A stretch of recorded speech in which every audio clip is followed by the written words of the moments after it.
Board Game Hero here. Welcome back to another episode of Local Game Spotlight. Today, we're going to take a look at Stingawin, a fascinating board game about bees and honey. So, let's go ahead, unbox the game, see what's inside, and then I'll show you how to play the game. Let's go!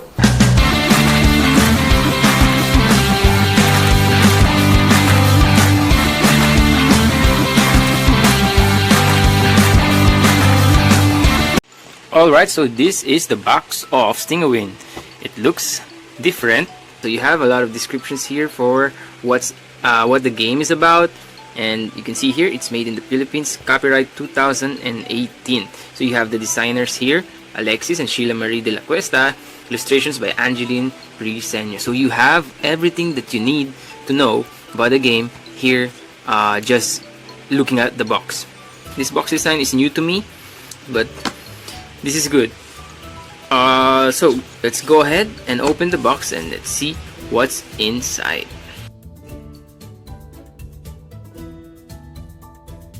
Okay, so this is everything that comes out of the box. We have a rule book here, or a rule sheet here, with the large fonts. We have the map here, which is not a board. It's a plastic poster quality. I will look at that later. And then what's good in this box is that it comes with its own deck box for a very low price of, I think this is 500 in the retail stores, and you already get this small deck box. The rulebook has large fonts, so it makes it easy to read even for young players. Tells you how the game works here. It has a guide that tells you how many cards there are. You have the definition of the cards. You have the guide for the setup. This is explaining how you take your turn. You have some extra rules here and some reminders. So that is everything in the rules. Next, you have the plastic board or map, you can call that. Okay, so you have a very colorful map here. So you can see the smiling sun here, really nice. This is children friendly. You have smiling bees here, flowers that the bees pollinate. You have the beehive over here. You have the predator here, but it's just a silhouette of the predator. It would be better if there's a color or some art for the predator, but I think silhouette is fine. It makes it really the enemy in this game. You can call that enemy because it hinders your movement, and it can even end the game for you. Okay, so you have a different colors here. You have orange, red, purple, pink, yellow, green, brown, white, and blue background. So that is very colorful map here, and a really nice art. Alright, so let's go on and move to the cards and small components.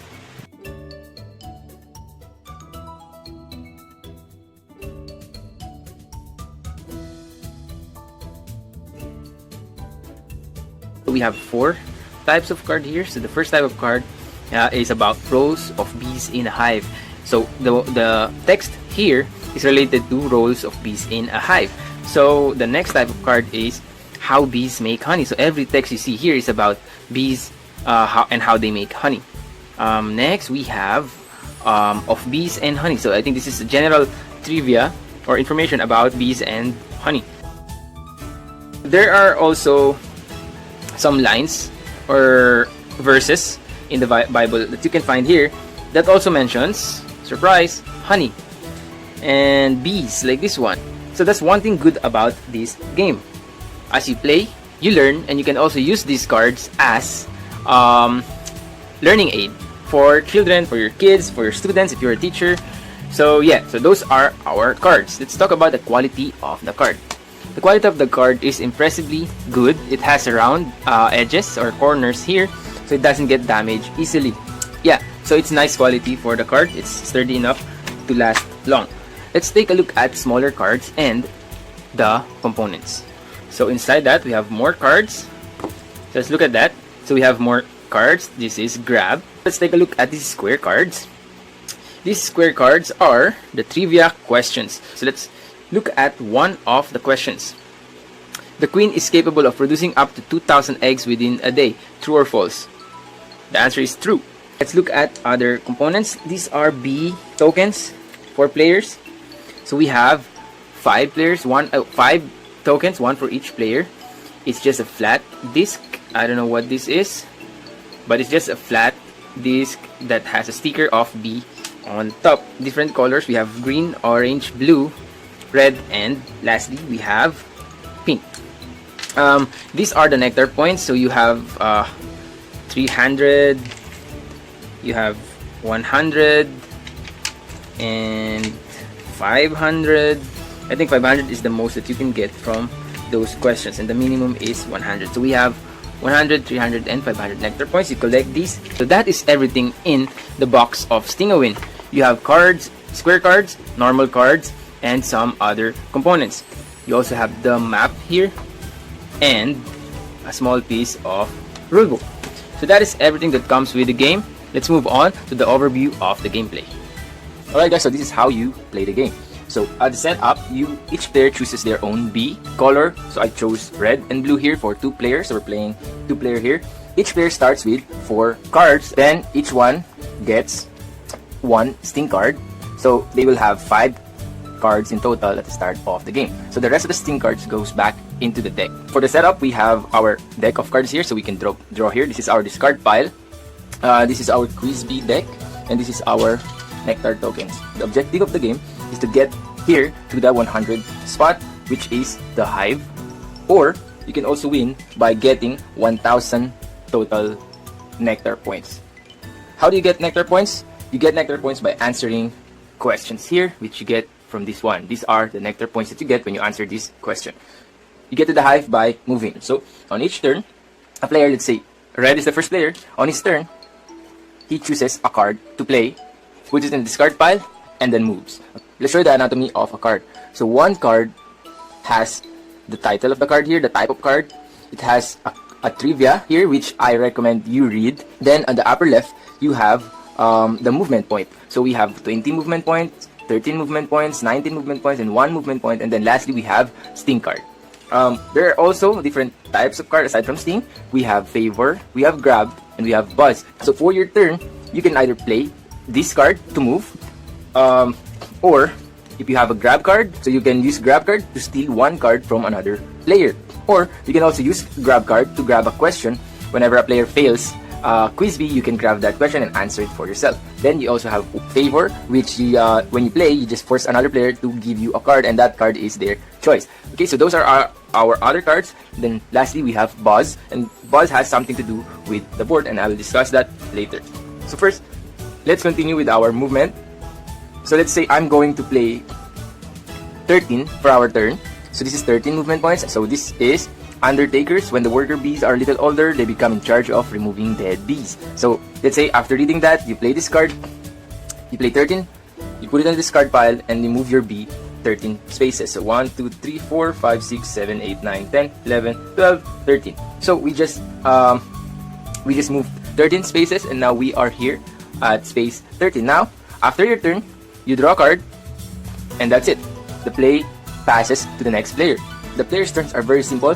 It will vary depending on the spaces they land. So for example, we have a quiz B here. If the player lands in a quiz B, that player draws a quiz B card without looking at it, chooses a player he wants to give it to. The chosen player reads the quiz B, and then the active player will try to answer that. So the question here is, when the worker bees are a little older, they become in charge of removing dead bodies. True or false? And perfectly, we just read that trivia, so we will be able to answer that if we remember that. So when you answer true, you will get 100 nectar points as indicated here. After reading that, this will be discarded. Now, what if you answered wrong? So if you answer wrong, there is no penalty. This just goes to the discard pile unless another player plays his grab card, grabs the question, and answers it for himself, therefore gaining 100 nectar points. So be careful about that. If you're not really sure about the trivias, just avoid quiz B, because some other players, especially players that is really knowledgeable in bees, they will be able to answer that and take the win by gaining 1000 nectar points. Okay, so there's 2 ways to win this game: nectar points and racing to the hive. Alright, so let's move on to other spaces on the board. That's quiz B. Next, we have predators. If you land on the predator, it's either you sting them or you die. That's it. So once you land on the predator, you have to play your sting to survive. Sting them, and your game continues. If you don't have a sting card, you die. The end. You're out of the game. So there is player elimination in this game. There's 6 sting cards in the game. 1 will be given to each player. If you're playing 5 players, 1 extra will be in the deck. If you're playing 2 players, there will be more in the deck. but at the start of the game, each one gets sting cards. Okay, so that's Predator. It's either you survive, you fight back, or you die. Then we have a B-Bat area. This is where bees rest. So if you land here, you lose a turn. Okay, so there's you want to try as much as possible to skip these yellow areas. Then we have a Predator. We have a B-Bat. Next, we have Buzz Pollination area. When you land on spaces inside the color pink or purple, you have to play a Buzz card if you have one. So let's see, I have a Buzz card here. After landing in this area, I play my Buzz card. What happens then is that if you have a Buzz card, I move 20 steps up. So if I am in 65, I go to 85 immediately. So I'm now here. That's Buzz card. Now, if you don't have a Buzz card, that's really a bummer. You just move 20 steps backwards. So from 65, you will be in 45. So you have to be prepared. If you want to step here, you gotta have a Buzz card. If not, you might want to skip that part as much as you can. Lastly, we have the Hive area, which wins you the game. However, this is the catch. If you land on the Hive area, if you are near the Hive area and you play the card, let's say you have a 19 card. That's a high number card. What happens then is that you just move back. So 1, 2, you might think that you already won the game, but no. So 1, 2, 3, 4, 5, 6, 7, 8, 9, 10, 11, 12, 13, 14, and so on. So it just moves you back. So one tip here is to use the large number cards at the beginning of the game to move you, to boost you up. Then at the end of the game, save up lower number cards so that you can control how you end in the Hive exactly. So there are other rules that you need to know. One, for example, is when another bee lands on another bee. Blue landed on the same spot as red.